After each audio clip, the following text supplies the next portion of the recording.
This year's presidential election will not only be the first time Latinos are the largest community of color eligible to vote, with a calculated 32 million citizens, it will also be the first election for many young Latinos and Latinas who are qualified to hit the polls come November 3rd. I cannot vote, so I encourage those who can to not only register, but also cast their vote. Think of the million of dreamers that wish we could vote and not just be a political football. The millions of parents that sacrificed every single thing they had in their country to give us a life that they only dreamed of when growing up. We only wish our voices to be heard on policies that affect our lives. I'm Kevin Munoz.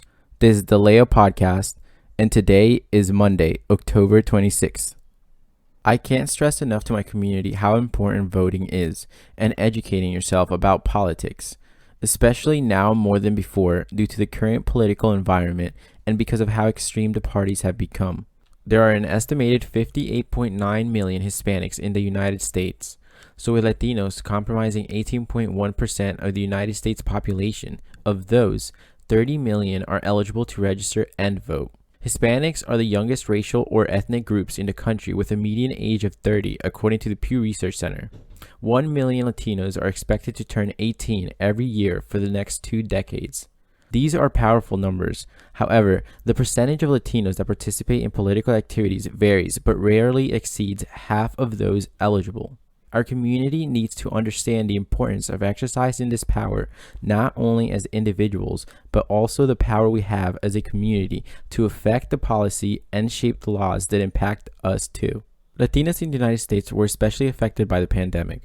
Between February and April, their unemployment rate jumped from 5.5% to 20.5%. For Hispanic men, it was from 4.3% to 16.9%. So you can see there's a big difference. It's hard for Latinos to think about politics when they are wondering where they're going to get their next paycheck or if they're still going to have a place to live in. Latinos come from all places and we vote differently. Just look at this election. Although the majority is leaning Biden, there's a good amount of Latinos that are voting for Trump.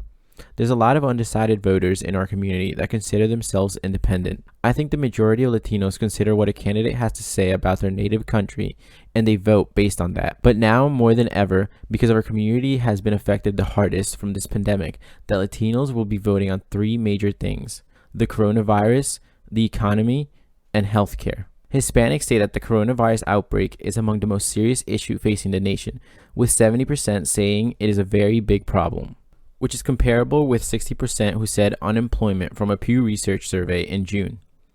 This is why I'm not surprised the majority of Latinos and Hispanics that can vote are voting for Biden. We have a president that not only has called our people rapists, but locked up our kids and separated them from their parents in horrendous conditions and has even failed this nation during a pandemic when he's needed the most. So I find it so interesting that while the majority of Latino voters support Biden, there is a good percentage that has or will vote for Trump. They disregard all the racist comments he has made, in my opinion, for one reason: the gender roles in the Latino community. The toxic masculinity, billionaire, and gun-loving macho man rhetoric that Trump gives off are appealing to some Latino men. What intrigues me the most, though, is how often the Latino vote gets brought up in the last weeks or months of the election. The Latino community is very personable. Campaigns need to do more to outreach to Latino and Latino voters and educate them on how, why, and where they can vote. It's literally their job. Many Latinos are essential workers. They are the ones that are working long hours, so it's hard for them to constantly keep up with politics. Many Latinos work more than one job or have parents that do.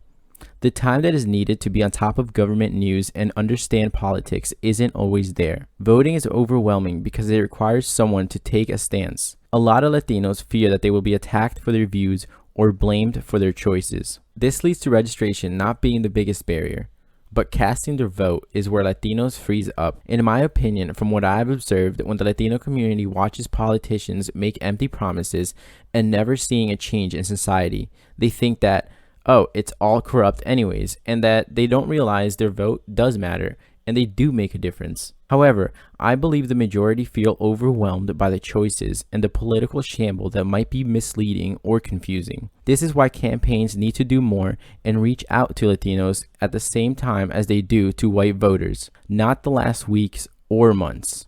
We are a growing population, especially in battleground states, and we can't keep getting ignored by politicians. Politicians shouldn't show up last minute and expect the vote from our community. They should engage with the community and show that they care about our issues. This election has made it clear that Latinos are very eager to engage with campaigns that are ready to engage with them. This was seen through the Sanders campaign during the primaries, especially in California, where Latinos helped fuel his victory. He was even called Tío Bernie. If campaigns went knocking door to door and talked with Latinos, I guarantee you that is what will make the difference because of that interaction. The problem is that our community is perfectly satisfied with getting the bare minimum. This needs to change.